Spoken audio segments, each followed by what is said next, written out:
Students, आज के इस वीडियो के माध्यम से हम हिस्ट्री के chapter 4 in the earliest cities के बारे में पढ़ेंगे। इस चैप्टर में सबसे पहले हम देखें तो सिविलाइजेशन। एक सिविलाइजेशन वर्ड जो है ये लैटिन वर्ड सिविक से आया हुआ है, जिसकी मीनिंग होती है someone who lives in a town. जो व्यक्ति शहर में निवास करते हैं उसे हम सिविक के नाम से जानते हैं।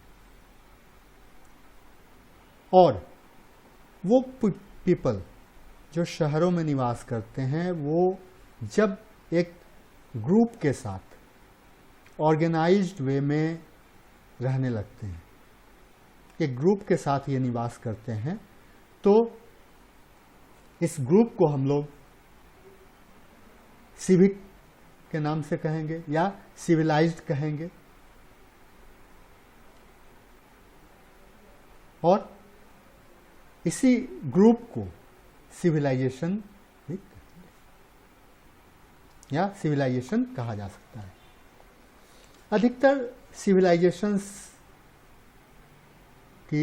का जो डेवलपमेंट हुआ वो नदियों के किनारे हुआ, और इस कारण से हुआ क्योंकि नदियों से कंटिन्यूअस फ्लो की सप्लाई हो जाती थी, जिससे कि इन्हें वाटर मिल जाता था, और इस वाटर का यूज़ ये लोग फार्मिंग के लिए और ह्यूमन कंजम्पशन के लिए किया करते थे।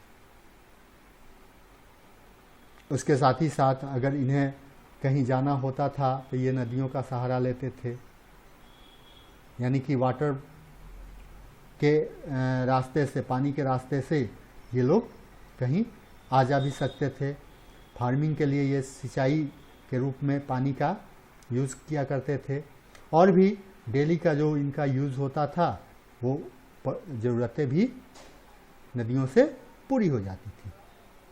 इसी कारण ये जो भी सिविलाइजेशंस थे वो डेवलप हुए नदियों के किनारे। नेक्स्ट टॉपिक की तरफ चले तो इंदुस वैली सिविलाइजेशन। मोहनजोदारो और हड़प्पा दो ऐसे सिटीज़ थे जो इंदुस नदी के किनारे विकसित हुए। ये सिटीज़ एक फ्लोरिस्ट सिविलाइजेशन का हिस्सा थे, यानी कि ये जो सिविलाइजेशन था ये बहुत ही फ्लोरिस्ट था, समृद्ध था, जो लगभग 3500 साल पहले 500 ईयर्स पहले 2500 टू 1500 BCE के साथ, या कह सकते हैं कि उस समय ये जमीन के नीचे दब गए या दफन हो गए या किसी कारण से ये नष्ट हो गए, यानी कि इस सभ्यता का अंत हो गया।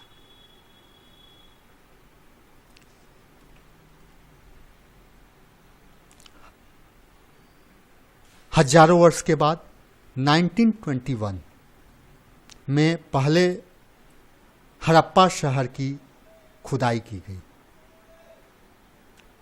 खुदाई में मतलब हड़प्पा शहर की खोज हुई।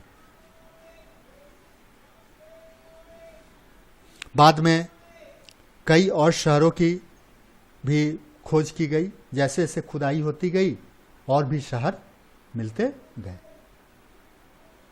हिस्टोरियंस और आर्कियोलॉजिस्ट ने रिसर्च कर यह रिजल्ट निकाला कि ये शहर कॉमन कल्चर से बिलोंग करते थे। चूँकि ये शहर इंदुस रिवर वैली में स्थित थे, इसलिए इन शहरों को इंदुस वैली सिविलाइजेशन और हड़प्पा सिविलाइजेशन के रूप में इन्होंने रेफर किया, रूप में इन्होंने इसे बताया। क्योंकि हड़प्पा पहली ऐसी साइट थी जो खुदाई में मिली थी। नेक्स्ट टॉपिक को हम देखें, द एक्सटेंट, यानी कि इसकी सीमाएं। शुरुआत में आर्कियोलॉजिस्ट का मानना था, उन्होंने इस चीज़ पर बिलीव किया कि इंदुस वैली सिविलाइजेशन सिंधु नदी के आसपास के एक छोटे से क्षेत्र तक ही सीमित था, और धीरे धीरे जब ये खुदाई होती गई, आगे खुदाई होती गई, और तब यह पता चला कि यह प्रेजेंट डे में पाकिस्तान तथा इंडिया के और भी कई हिस्से जैसे हरियाणा, उत्तर प्रदेश, पंजाब, गुजरात और राजस्थान के बहुत बड़े बड़े हिस्सों तक ये फैला हुआ। कुछ इंपॉर्टेंट साइट्स हड़प्पा और मोहनजोदारो के हैं। इन्हें ट्विन कैपिटल ऑफ सिविलाइजेशन के रूप में जाना जाता है। कुछ और फेमस साइट्स में चान्हू-दारो, कोट दीजी और अमरी, ये अभी प्रेजेंट में पाकिस्तान में है। रूपर पंजाब में है, इंडिया के पंजाब में। बनवली हरियाणा में, आलमगीरपुर उत्तर प्रदेश में, कालीबंगन राजस्थान में, लोथल राजौली में, लोथल, राजौली, धोलावीरा, रांगपुर और गोलाधारो, ये सभी गुजरात में। इसके बाद हम चले टाउन प्लानिंग की तरफ। तो सभी जो भी इंडस वैली सिटीज जो थी, उनकी एक बहुत ही आश्चर्यजनक विशेषता थी, स्टनिंग फीचर थी कि ये प्लान्ड लेआउट थे। जो भी चीज़ें वहाँ बनाई गई थी, उनके शहर जो विकसित किए गए थे, वो प्लानिंग के तहत डेवलप थे। सिटीज को 2 या कहीं कहीं उससे अधिक भागों में बांटा गया था। वेस्टर्न पार्ट जो था वो उबड़ खाबड़, या कुछ कह सकते हैं कि वो समतल जमीन पे नहीं था, इसलिए उसे साइटाडेल का नाम दिया गया। और एक्रोपोलिस वो प्लेस था जो चारों तरफ से हाई ब्रिक वॉल से घिरा हुआ था, ऊंची ऊंची ईंट की दीवारों से घिरा हुआ था, और जो फ्लड्स में ये प्रोटेक्शन दिया करता था, यानी कि बाढ़ के समय में ये एक तरह से सुरक्षा प्रदान करता था। जो भी ये साइटाडेल जो इस क्षेत्र में जो था, उसमें पब्लिक बिल्डिंग्स, कुछ रिलीजियस स्ट्रक्चर्स और ग्रेनरीज भी वहाँ मिले। इसमें पब्लिक बिल्डिंग्स मीन्स जहाँ लोग निवास करते थे, रिलीजियस स्ट्रक्चर्स जहाँ पूजा पाठ वगैरह किया जाता था, और ग्रेनरीज मतलब जहाँ ये लोग अपने क्रॉप्स को स्टोर किया करते थे। और यह माना जा रहा है कि जो वहाँ के रूलिंग क्लास के लोग थे, वहाँ के जो प्रायस्ट थे, और वहाँ के जो रिच मर्चेंट्स जो थे, उन लोगों के द्वारा यह बसाया गया था। ईस्टर्न पार्ट, जिसे लोअर टाउन के नाम से भी जाना जाता था, या लोअर टाउन इसे कहा जाता था, इसमें कॉमन लोग जो थे उन लोगों ने इस हिस्से को बसाया था।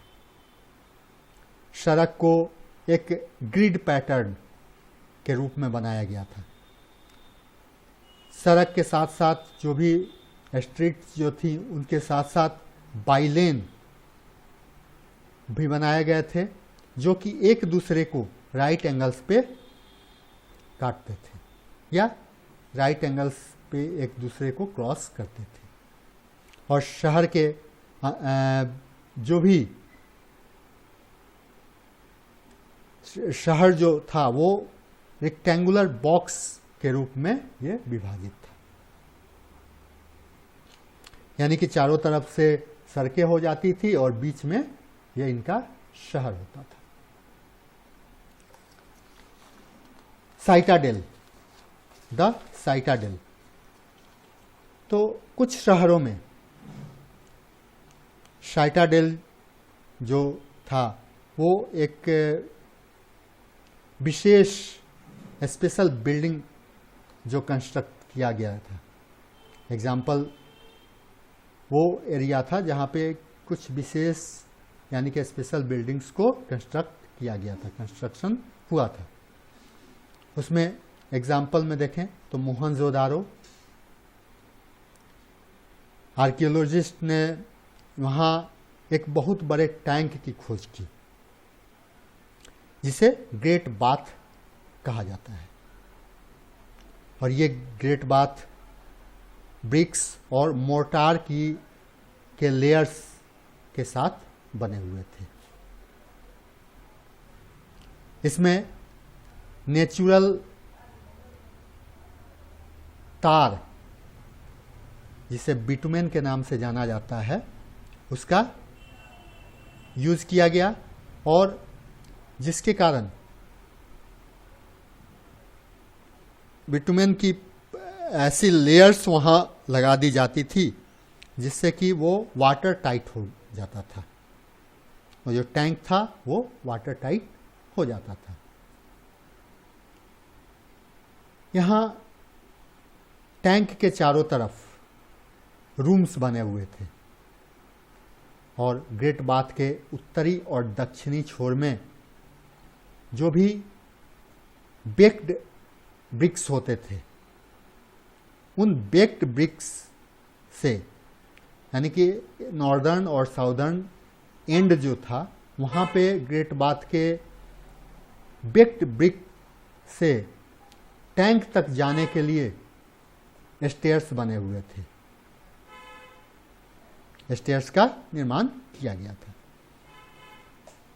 ये माना जाता है कि जो ग्रेट बाथ था वो रिलीजियस इम्पोर्टेंस था, उसका ग्रेट बाथ का एक रिलीजियस इम्पोर्टेंस था, धार्मिक महत्व था। पानी को ये लोग एक कुएं से लाते थे और ला करके वहाँ उसमें स्टोर कर देते थे और स्टोर करने के बाद जब इनका यूज़ हो जाता था उस ग्रेट बाथ का ये लोग यूज़ जब कर लेते थे तो इस पानी को फिर से बाहर निकाल दिया जाता था।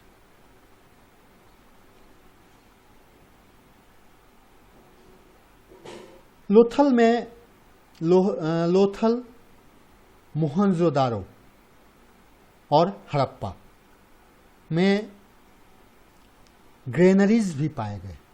ग्रेनरीज जैसा कि हम लोग ऊपर भी पहले भी इसके बारे में डिस्कस कर चुके थे। ग्रेनरीज यानी कि क्रॉप्स को स्टोर करने वाले कुछ प्लेस होते हैं, ठीक है, तो उसको ग्रेनरीज कहा जाता था। तो ये भी यहाँ लोथल, मोहनजोदारो और हड़प्पा में ये पाए गए। सरप्लस ग्रेन्स जो होते थे ये लोग वहाँ इस ग्रेनरीज में उसे स्टोर कर दिया करते थे। हड़प्पा में क्रॉप्स को उचित यानी कि एक तरह से प्रॉपर वेंटिलेशन करके रखा जाता था और ये वेंटिलेशन जो होता था वो जो भी सेंट्रल पैसेज जो होता था और ये पैसेज 6 की 2 पंक्तियों में 2